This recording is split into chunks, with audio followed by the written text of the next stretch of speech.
পতনের সূচনা বিন্দু। জুলাইয়ের প্রথম দিন ঢাবি রাজু ভাস্কর্যের সামনে থেকে 4 জুলাই পর্যন্ত দেশের সব বিশ্ববিদ্যালয় ও কলেজ শ্রেণীকক্ষে পাঠদান ও পরীক্ষা বর্জনের পাশাপাশি 3 দিনের কর্মসূচি ঘোষণা করেন। 5 জুলাই শাহবাগ থেকে আসে ছাত্র ধর্মঘটের ঘোষণা। 6 জুলাই থেকে শুরু হয় সড়ক মহাসড়ক অবরোধ। 7 জুলাই শিক্ষার্থীদের অভিনব বাংলা ব্লকেট কর্মসূচিতে ঢাকা পুরোপুরি স্থবির হয়ে পড়ে। 11 জুলাই বৃষ্টি ও পুলিশের বাধা উপেক্ষা করে শিক্ষার্থীরা শাহবাগ অবরোধ করে রাখে। এমন সময় প্রথমবারের মতো সহিংসতার খবর আসে কুমিল্লা বিশ্ববিদ্যালয়ে। শিক্ষার্থীদের উপর হামলা করে পুলিশ। পুলিশের সাথে অংশ নেয় আওয়ামী লীগ ও ছাত্রলীগের নেতাকর্মীরাও। এতে ধীরে ধীরে ক্ষোভে ফুঁসে উঠতে থাকেন সারা দেশের ছাত্রছাত্রীরা। 14 জুলাই দাবি মানতে রাষ্ট্রপতিকে স্মারকলিপি দিয়ে 24 ঘন্টা সময় বেঁধে দেন শিক্ষার্থীরা। অপরদিকে এদিন উদ্ভূত পরিস্থিতি নিয়ে গণভবনে সংবাদ সম্মেলনে আসেন শেখ হাসিনা। সাংবাদিক প্রভাস আমিন ও ফারজানা রূপার প্রশ্নের জবাবে শেখ হাসিনা কটাক্ষ করেন। মুক্তিযুদ্ধের সন্তান নাতিপুতিরা কেউ মেধাবী নেই, যত রাজাকার বাচ্চারা নাতিপুতি ওদের মেধাবী, তাই না? শেখ হাসিনার ওই মন্তব্য আগুনে ঘি ঢালল। রাতে বিভিন্ন পাবলিক বিশ্ববিদ্যালয়ের শিক্ষার্থীরা হল ছেড়ে বাইরে বেরিয়ে আসেন। বের করেন বিক্ষোভ মিছিল।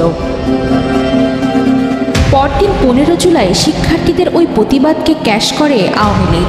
এদিন হাসিনা আন্দোলনকারীদের তুচ্ছ তাচ্ছিল্য করে বলেন, নিজেদের রাজাকার বলতে তাদের লজ্জাও লাগে না। এদিন আন্দোলনকারীদের রাজাকার স্লোগানের জবাব ছাত্রলীগের দেবে বলে উস্কানি দেন আওয়ামী লীগের সাধারণ সম্পাদক ওবায়দুল কাদের। এরপরই বিকেল 3টায় ঢাকা বিশ্ববিদ্যালয়ে দফায় দফায় শিক্ষার্থীদের উপর হামলা চালায় ছাত্রলীগ। আন্দোলনকারীরাও ঘুরে দাঁড়ানোর চেষ্টা অব্যাহত রাখেন। সংস্কার আন্দোলনের কতিপয় নেতা যেসব বক্তব্য রেখেছে তার জবাব দেওয়ার জন্য ছাত্রলীগ সহ যারা তাদের এ আত্মস্বীকৃত রাজাকার, যারা নিজেদের অধ্যত্বপূর্ণ মানসিকতা প্রকাশ করেছে গত রাতে, তার জবাব তারা। ছাত্রলীগের হামলার প্রতিবাদে 16 জুলাই বিক্ষোভ সমাবেশ কর্মসূচিতে রংপুরে পুলিশের গুলিতে গুলিবিদ্ধ হন নিরস্ত্র আবু সাইদ। লুটিয়ে পড়েন মাটিতে। খবর ছড়িয়ে পড়ে আবু সাইদ শহীদ হয়েছেন। আন্দোলন মোড় নেয় চূড়ান্ত সংঘাতে। এই একদিনেই পুলিশের গুলি ও আওয়ামী লীগ, যুবলীগ, ছাত্রলীগের হামলায় শহীদ হন 6 জন। 17 জুলাই আশুরার সরকারি ছুটিতে অফিস আদালত বন্ধ থাকলেও ক্যাম্পাসগুলো ছিল উত্তাল। এদিন রাজনীতিমুক্ত ঘোষণা করা হয় ঢাকা বিশ্ববিদ্যালয় ক্যাম্পাস সহ বিভিন্ন বিশ্ববিদ্যালয়। কয়েক দফা হামলা করে ক্যাম্পাস থেকে সাধারণ শিক্ষার্থীদের বের করে দেয় ছাত্রলীগ। বিশ্ববিদ্যালয় প্রশাসন হল বন্ধের ঘোষণা দেয়। এরই মধ্যে দুপুর থেকে সড়ক মহাসড়ক অবরোধ, গায়বানা জানাজা, কফিন মিছিল এবং দফায় দফায় সংঘর্ষ চলে। আন্দোলন ঠেকাতে বন্ধ করা হয় ইন্টারনেট। এদিন সন্ধ্যা 7:30টায় কালো শাড়ি পরে জাতির উদ্দেশ্যে ভাষণ দেন শেখ হাসিনা। বরাবরের মতো এই ভাষণও দীর্ঘ ছিল না। 8 মিনিটের ভাষণে তার চেহারা ছিল বিমর্ষ, ভীত। এটাই ছিল প্রধানমন্ত্রী হিসেবে শেখ হাসিনার শেষ আনুষ্ঠানিক ভাষণ। 18 জুলাই ঢাবিসহ দেশের বিভিন্ন হল খালি হলো। হাসিনা সরকারের দমন কৌশল কিছুটা সফল হলো, কিন্তু সারা দেশ থমথমে। এদিন আন্দোলন মোড় নেয় অন্য উচ্চতায়। পাবলিক বিশ্ববিদ্যালয় যখন বন্ধ বলা চলে, সেখানেই লাঠি হাতে রাস্তায় নেমে আসে প্রাইভেট বিশ্ববিদ্যালয়গুলো। দ্বিতীয় দফায় আন্দোলন শুরু হয় তাদের হাত ধরে। যুক্ত হতে থাকে বিভিন্ন শ্রেণী পেশার মানুষ। ঢাকার বাড্ডা, যাত্রাবাড়ি সহ দেশের 47 জেলায় তীব্র আন্দোলন শুরু হয়। বাড়তে থাকে নিহতের সংখ্যা। প্রাথমিকভাবে 28 জনের মৃত্যুর খবর পাওয়া যায়। সন্ধ্যায় ঘোষণা আসে দেশ জুড়ে কমপ্লিট শাটডাউন বা সর্বাত্মক অবরোধ কর্মসূচির। 19 জুলাই ঢাকায় ব্যাপক সংঘর্ষ, হামলা, ভাঙচুর, গুলি, অগ্নিসংযোগ ও প্রাণহানির ঘটনা ঘটে। এদিন 75 জনের মৃত্যুর খবর পাওয়া যায়। যাত্রাবাড়ি, শনির আখড়া এলাকা হয়ে ওঠে উত্তাল রণক্ষেত্র। রাত 9:30টার দিকে ঘোষণা আসে শেখ হাসিনার ক্ষমা চাওয়া সহ 9 দফা কর্মসূচির। কুল কিনারা না পেয়ে আইনমন্ত্রী আনিসুল হককে দায়িত্ব দেন ছাত্রদের সাথে কথা বলার। আলোচনা শেষে 9 দফা কমে হয় 8 দফা। ওই দিন রাতেই 14 দলীয় জোটের নেতাদের সাথে বৈঠক শেষে জারি করা হয় কারফিউ। মোতায়েন হয় সেনাবাহিনী। ওই রাতেই ডিবি তুলে নেন নাহিদ ইসলাম, আসিফ মাহমুদ, সজীব ভুইয়া, বারিক মজুমদারকে। সারা দেশে পুরোপুরি বন্ধ করে দেওয়া হয় ব্রডব্যান্ড কানেকশনও। 20 জুলাই কারফিউ ও সেনা মোতায়েন করেও পরিস্থিতি শান্ত করা যায়নি। যাত্রাবাড়ি, উত্তরা, বাড্ডা, মিরপুর ও মোহাম্মদপুরে চলে তুমুল সংঘর্ষ। ঢাকার বাইরে চলে একই অবস্থা। 20 জুলাই নাহিদ ইসলামকে চোখ বাঁধা অবস্থায় নির্যাতনের পর ফেলে যাওয়া হয়। যৌথ বিবৃতিতে কমপ্লিট শাটডাউন জোরদার করার আহ্বান জানায় আন্দোলনকারীরা। 22 জুলাই আন্দোলন কিছুটা শান্ত হয়, যাত্রাবাড়িও শান্ত হয়। ব্লক রেইডের মাধ্যমে চলতে থাকে পুলিশি অভিযান। 17 তারিখ থেকে 22 জুলাই পর্যন্ত গ্রেফতারের সংখ্যা 2000 ছাড়িয়ে যায়। এদিন ব্যবসায়ীদের সাথে বৈঠক শেষে হাসিনা কঠিন বার্তা দেন, বলেন শেখ হাসিনা পালায় না। শেখ হাসিনা পালিয়ে গেছে, শেখ হাসিনা নাই, শেখ হাসিনা চলে গেছে, শেখ হাসিনা পালায়নি। 23 জুলাই সংবাদ সম্মেলন করেন বৈষম্য বিরোধী সমন্বয়করা। 18 জুলাই থেকে নিখোঁজ আসিফ মাহমুদ, বাকের, রিফাত রশিদের সন্ধান চান। এদিন ব্রডব্যান্ড সীমিত পরিসরে চালু হয়। 24 জুলাই সকাল 10টা থেকে বিকেল 5টা পর্যন্ত কারফিউ শিথিল হয়। 5 দিন নিখোঁজ থাকার পর চোখ বাঁধা অবস্থায় আসিফ বাকেরকে ফেলে রেখে যায়। 25 জুলাই শিক্ষার্থীদের আসামি করে একের পর এক মামলা হতে থাকে।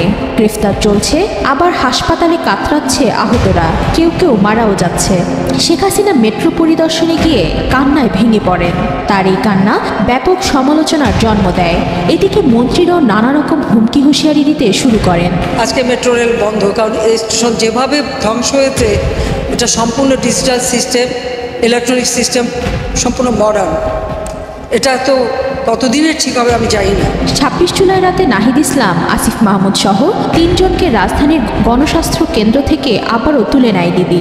এদিকে তখন আতঙ্কের নাম হয়ে ওঠে ব্লক রেড। কোনো বাসায় শিক্ষার্থী পাওয়া গেলেই গ্রেফতার।